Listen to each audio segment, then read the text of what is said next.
माणिकराव ठाकरे जी, रेवंत रेड्डी जी, भट्टी मल्लू जी,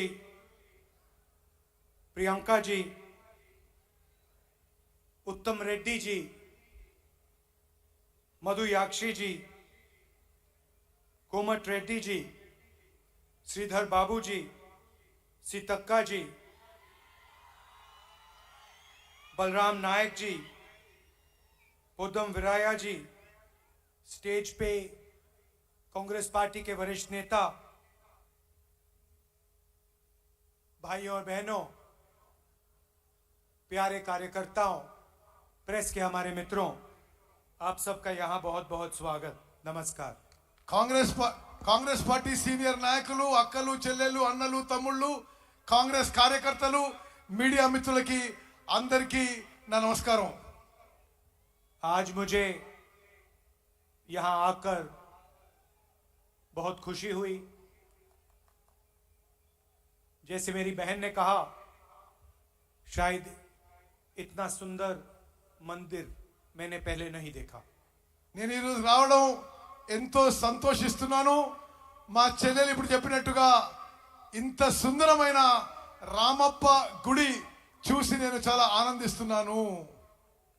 आप लोग जानते हो कि जो चुनाव हो रहा है ये दोराला तेलंगाना और प्रजाला तेलंगाना के बीच में लड़ाई है। ఇప్పుడు జరుగుతున్న ఎన్నిక దొరల తెలంగాణ ప్రజల తెలంగాణ మధ్యలో జరుగుతున్న ఎన్నికగా పేర్కొంటున్నాను। तेलंगाना का वायदा कांग्रेस पार्टी ने आपसे 2004 में किया था। తెలంగాణ రాష్ట్రం యొక్క హామీ కాంగ్రెస్ పార్టీ మీకు 2004లో చేసింది। और पूरी दुनिया को मालूम है कि उस वायदे को कांग्रेस पार्टी ने पूरा करके दिखाया। ప్రపంచమంతా తెలుసు, కాంగ్రెస్ పార్టీ ఇచ్చిన మాట నిలబెట్టుకొని ప్రత్యేక తెలంగాణ రాష్ట్రం ఏర్పాటు చేసిన విషయం ప్రపంచమంతా తెలిసిన విషయం మనం చేస్తున్నాను। आमतौर से राजनीतिक पार्टियां वैसे वायदे नहीं लेती जिससे उनका नुकसान हो सकता है। ఎక్కువ శాతం రాజకీయ పార్టీలు వాళ్ళకి నష్టం జరిగే ఏ నిర్ణయాలు తీసుకోవు। मगर हमने इन चीजों के बारे में नहीं सोचा। हमने तेलंगाना की जनता के बारे में सोचा, तेलंगाना के गरीब लोगों के बारे में सोचा और यह निर्णय लिया। రాజకీయ లాభ నష్టాలకి పక్కన పెట్టి తెలంగాణ పేద ప్రజల యొక్క మేలుగోరి వారి జీవితాల్లో వెలుగులు నిండాలని ప్రత్యేక తెలంగాణ రాష్ట్రం మేము ఏర్పాటు చేసినాము। और यह सच्चाई आपके सामने है, इसको कोई मिटा नहीं सकता है। ఇది సత్యం। తెలంగాణ రాష్ట్రం మేము ఏర్పాటు చేసిన సత్యం అందరికీ తెలిసిన విషయమే। आपके सामने आपके चीफ मिनिस्टर ने भी वायदे किए हैं। మీ ముందు ఇప్పుడున్న ముఖ్యమంత్రి కూడా చాలా చాలా మాటలు మాట్లాడిండు, మరి చాలా చాలా హామీలు ఇచ్చిండు। दलितों और आदिवासियों को उन्होंने जमीन देने का वायदा किया था। ఇప్పుడున్న ముఖ్యమంత్రి కేసీఆర్ దళితులకి గిరిజనులకి 3 ఎకరాల వ్యవసాయ పొలం ఇస్తా అని చెప్పి పదే పదే హామీ ఇచ్చి మోసం చేసిండు। उन्होंने कहा था कि हर परिवार को वो 3 एकड़ जमीन देंगे। ప్రతి కుటుంబానికి 3 ఎకరాలు వ్యవసాయ పొలం ఇస్తా అని చెప్పి కేసీఆర్ చెప్పిండు। मैं आपसे पूछना चाहता हूं, चीफ मिनिस्टर ने क्या आपको जमीन दी? మిమ్మల్ని అడుగుతున్నా, మీలో ఎంతమందికి ఈ 3 ఎకరాల వ్యవసాయ పొలం వచ్చిందా? उन्होंने रोजगार का वायदा किया, क्या उन्होंने आपको रोजगार दिया? ఆయన అందరికీ ఉద్యోగాలు ఇస్తాను హామీ ఇచ్చిండు, ఉద్యోగాలు వచ్చినాయా? उन्होंने साफ सरकार चलाने की बात की थी, क्या उन्होंने भ्रष्टाचार किया? నీతివంతమైన ప్రభుత్వం నడిపిస్తా అని చెప్పి అవినీతి పరుడైండు। ఇతను అవినీతి చేసిండా లేడా? कलेश्वरम इरिगेशन प्रोजेक्ट में 1 लाख करोड़ रुपए उन्होंने आपके जेब में से लिए। కాళేశ్వరం ప్రాజెక్ట్ లో 1,00,000 కోట్ల రూపాయలు మీ జేబుల నుంచి కేసీఆర్ దొంగలించిండు. धरनी पोर्टल स्कैम में उन्होंने आपकी जमीन आपसे छीनी। ధరణి పోర్టల్ స్కామ్ లో మీ భూములు మీ నుంచి లాక్కున్నాడు. घर बनाने का वायदा किया था। मैं आपसे पूछना चाहता हूं कितने लोगों के लिए उन्होंने घर बनाए? డబుల్ బెడ్రూమ్ ఇల్లు కట్టిస్తానడు. ఎంత మందికి డబుల్ బెడ్రూమ్ ఇల్లు కట్టించిండు? कर्जा माफी का वायदा किया था, कहा था कि 1 लाख रुपए तक कर्जा माफ करेंगे। किसका कर्जा माफ किया आप बताइए? ₹1,00,000 రైతు రుణమాఫీ చేస్తానని వాదా ఇచ్చిండు. ₹1,00,000 రైతులకు రుణమాఫీ చేసిండా? और दूसरी तरफ देखिए, चाहे वो कर्नाटक हो, राजस्थान हो, छत्तीसगढ़ हो, हिमाचल हो, जो भी हम कहते हैं वो हम करके दिखाते हैं। కాంగ్రెస్ పాలిత రాష్ట్రాలు కర్ణాటక, హిమాచల్ ప్రదేశ్, రాజస్థాన్, ఛత్తీస్గఢ్లో ఇచ్చిన మాటలన్నీ, ఇచ్చిన హామీలన్నీ అక్కడున్న కాంగ్రెస్ ప్రభుత్వాలు నెరవేర్చిన విషయం కూడా నేను మనం చేస్తున్నాను. राजस्थान में हमने मुफ्त में, फ्री में इलाज करने का वायदा किया था। आज आप राजस्थान में जाके पूछिए, 25 लाख रुपए मुफ्त में हर व्यक्ति को इलाज किया जाता है। రాజస్థాన్ లో అందరికీ ఉచితంగా వైద్యం ఇస్తామని చెప్పి హామీ నిలబెట్టుకున్నాము. 25 లక్షల రూపాయల వరకు ఎవరికైనా సరే, ఏ ట్రీట్మెంట్ అయినా సరే ప్రభుత్వమే భరిస్తుంది ఇప్పుడు రాజస్థాన్ లో. कोई भी बीमारी हो, चोट लगे, कैंसर हो, डायबिटीज हो, दिल का दौरा पड़े, गरीब से गरीब व्यक्ति राजस्थान में मुफ्त में इलाज करा सकता है। రాజస్థాన్ లో మీకు ఎటువంటి రోగము, అనారోగ్యమైనా సరే, డయాబెటీస్ కానీ, గుండెపోటు కానీ, క్యాన్సర్ కానీ దెబ్బ తాకినా అందరికీ రాజస్థాన్ లో, కాంగ్రెస్ పాలిత రాజస్థాన్ లో ఉచితంగా వైద్యం అందుతుంది. हिंदुस्तान में सबसे अच्छा स्वास्थ्य का सिस्टम आज राजस्थान में चल रहा है। భారతదేశంలో హాస్పిటల్ సిస్టము, ఉచితంగా వైద్యం ఇచ్చే సిస్టము దేశంలోనే కాంగ్రెస్ పాలిత రాజస్థాన్ లో ఉందని చెప్పి నేను మనం చేస్తున్నాను. छत्तीसगढ़ में हमने किसानों से कर्जा माफी का वायदा किया, वो वायदा पूरा किया। ఛత్తీస్గఢ్ లా రైతులకి రుణమాఫీ చేస్తామన్నాము, రుణమాఫీ చేసినాము. किसानों से हमने कहा कि 2,500 रुपए में हम उनको धान खरीदवाएंगे। ఛత్తీస్గఢ్ లో వరి ధాన్యాన్ని రైతుల నుంచి 2,500 రూపాయలకి కొంటాము అని మాట ఇచ్చినాము.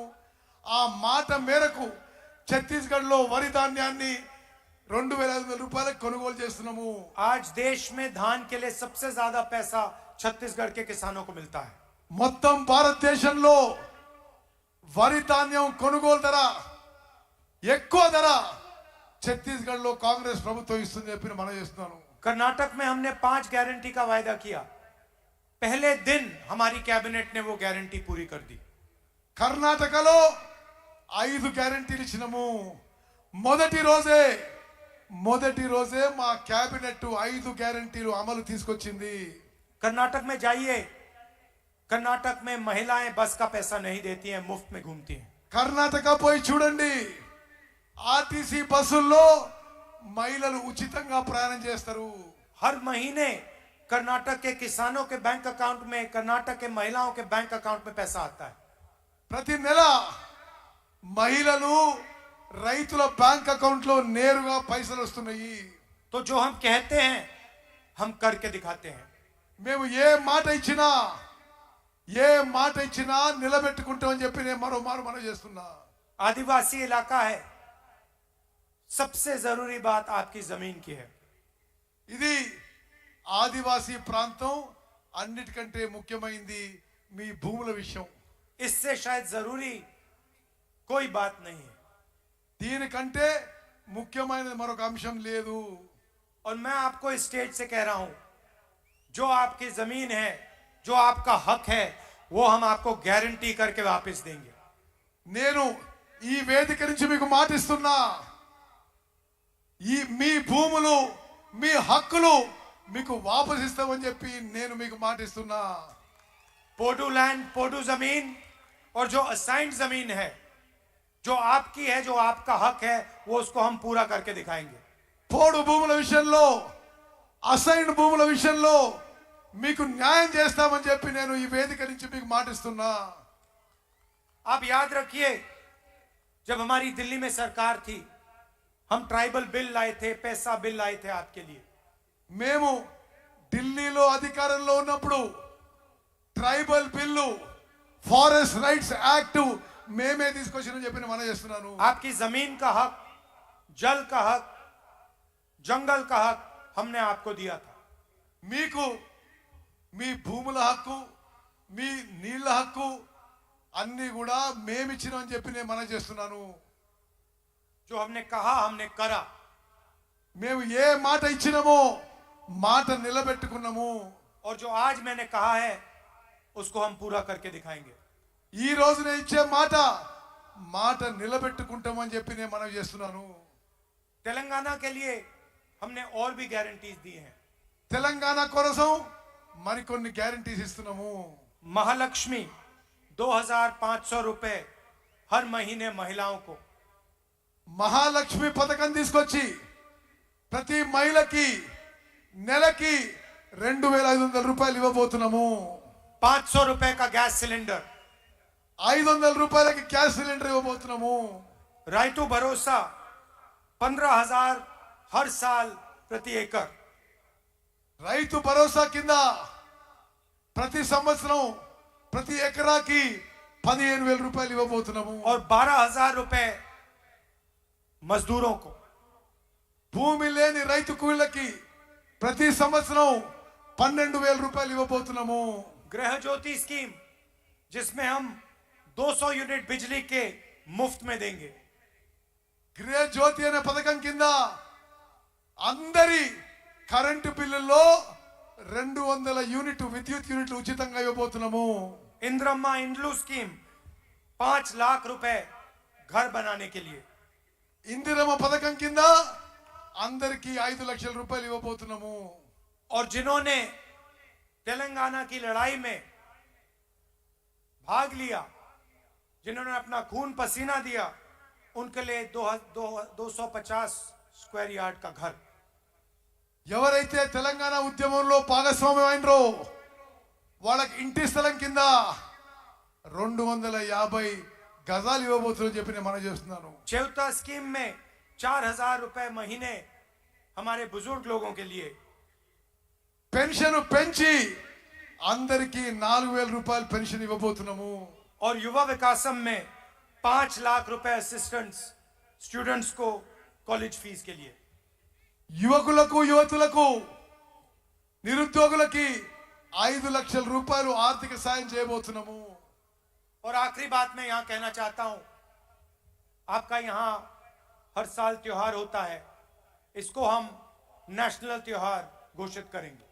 ఇది చాలా పెద్ద ప్రకటన. జాతీయ గిదాలే సమ్మక్క సారక ఉత్సవాన్ని జాతీయ ఉత్సవంగా నేషనల్ ఫెస్టివల్ గా చేయబోతున్నాము. जैसे कुंभ मेला होता है वैसा ही आपका फेस्टिवल होता है, आपका त्योहार होता है. కుంభ మేళా ఎట్లయితే జాతీయ ఉత్సవంగా నేషనల్ ఫెస్టివల్ చేయబోతున్నామో సమ్మక్క సారక ఉత్సవాన్ని కూడా జాతీయ ఉత్సవంగా నేషనల్ ఫెస్టివల్ గా చేయబోతున్నాము. जैसे ही हमारी सरकार दिल्ली में आएगी वैसे ही हम ये काम आदिवासियों के लिए करेंगे. ఇది ఢిల్లీలో మా ప్రభుత్వం రాగానే సమ్మక్క సారక్క గిరిజన ఉత్సవాన్ని జాతీయ ఉత్సవంగా చేయబోతున్నాము. भाइयों और बहनों, आपसे मैं एक आखिरी बात कहना चाहता हूं.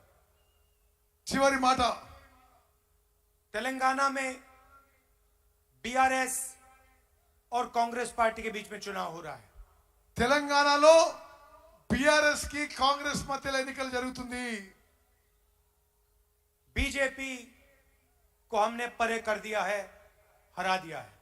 బీజేపీ ఆల్రెడీ ఓడిపోయింది, అడ్రస్ లేకుండా పోయింది తెలంగాణలో.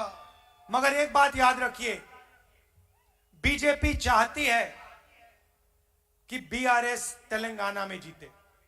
గుర్తుపెట్టుకోండి, బీజేపీ బీఆర్ఎస్ పార్టీ తెలంగాణలో గెలవాలని కోరుకుంటుంది. ये दोनों एक साथ काम कर रहे हैं. బీజేపీ బీఆర్ఎస్ కలిసి ఉన్నాయి. బీజేపీ బీఆర్ఎస్ మిలాఖాత్ అయి ఉన్నాయి. और इनके साथ एमआईएम भी मिली हुई है. వీళ్లతో సహా ఎంఐఎం కూడా కలిసి ఉంది. आप देखिए पार्लियामेंट हाउस में जो भी बीजेपी चाहती थी वो बीआरएस ने किया. పార్లమెంట్ లో బీజేపీ ఏం కోరుకుంటే బీఆర్ఎస్ దానికే మద్దతు పలుకుతుంది. किसान बिल में पूरा समर्थन दिया. పార్లమెంట్ లో అన్ని చట్టాలకి బీజేపీకి जीएसटी में पूरा समर्थन दिया. బీజేపీకి అన్ని విధాలుగా పార్లమెంట్ లో బీఆర్ఎస్ మద్దతు పలుకుతుంది. तो याद रखिए ये तीनों पार्टियां एक साथ काम कर रही हैं, कांग्रेस पार्टी को हराने की कोशिश कर रही हैं. గుర్తుపెట్టుకోవాలి, కాంగ్రెస్ పార్టీని ఓడించడానికి బీఆర్ఎస్ బీజేపీ ఎంఐఎం ములాఖాత్ అయిపోయినాయి, మిలాఖాత్ అయిపోయినాయి మనం చేస్తున్నాం. और इसका सबसे बड़ा सबूत यह है कि आपके चीफ मिनिस्टर पर ना कोई सीबीआई की इंक्वायरी है, ना कोई ईडी की इंक्वायरी है, ना कोई इनकम टैक्स डिपार्टमेंट की इंक्वायरी है. దీనికి అన్నిటికన్నా పెద్ద ఆధారం మీ ముఖ్యమంత్రి కేసీఆర్ మీద సిబిఐ కేసు ఉండదు, ఈడీ కేసు ఉండదు, కనీసం ఇన్కమ్ ట్యాక్స్ ఎంక్వైరీ కూడా జరగదు. विपक्ष के सब नेताओं पर केस लगे हुए हैं. मेरे ऊपर 24 केस लगाए हुए हैं. मेरा घर छीन लिया, मेरी लोकसभा की मेंबरशिप रद्द कर दी, मगर आपके चीफ मिनिस्टर पे कोई केस नहीं, कुछ नहीं. నన్ను ఈ కేంద్ర ప్రభుత్వం ఎన్నో విధాలుగా వేధిస్తుంది. నా పార్లమెంట్ సభ్యత్వం రద్దు చేసిండ్రు, నా ఇల్లు తీసుకుండ్రు, నా మీద 24 కేసులు పెట్టిండ్రు, కానీ కేసీఆర్ మీద మాత్రం ఒక్క కేసు కూడా ఉండదు. आप अगर बीआरएस को वोट देंगे तो आपका वोट बीजेपी को वोट होगा. బీఆర్ఎస్ కి ఓటేస్తే అది బీజేపీకి ఓటేసిన సమానం అని చెప్పి మనం చేస్తున్నాను. हमारी बीजेपी के साथ विचारधारा की लड़ाई है. మాకు బీజేపీతో మా ఆలోచన విధానంలో మా సెక్యులర్ కోసం కొట్లాడుతానని చెప్పి మనం చేస్తున్నాను. आप देखिए पूरे देश में बीजेपी कांग्रेस पार्टी पर आक्रमण करती है. మొత్తం దేశంలో బీజేపీ కాంగ్రెస్ పార్టీపై యుద్ధం ప్రకటిస్తుంది. हमारे नेताओं पर आक्रमण करती है, हमारे ऊपर केस डालती है. మా నాయకులపై దాడి చేస్తారు, మాపై కేసులు పెడతారు. क्योंकि वो जानते हैं कि कांग्रेस पार्टी विचारधारा की पार्टी है और हम बीजेपी के साथ कभी कॉम्प्रोमाइज नहीं कर सकते हैं. ఎందుకంటే వాళ్ళకి తెలుసు కాంగ్రెస్ పార్టీ సిద్ధాంతాల party, ideology party, secularism party. ఏనాడు కూడా కాంగ్రెస్ బీజేపీతో కాంప్రమైజ్ కాదు కాబట్టి మమ్మల్ని నిరంతరంగా అటాక్ చేస్తుంటారు. और वो जानते हैं कि वो आपके चीफ मिनिस्टर को कंट्रोल कर सकते हैं. వాళ్ళకి తెలుసు, బీజేపీ వాళ్ళకి తెలుసు కేసీఆర్ నరేంద్ర మోదీ చేతుల్లో ఉన్నాడని. जब भी उनको किसी चीज की जरूरत होती है थोड़ा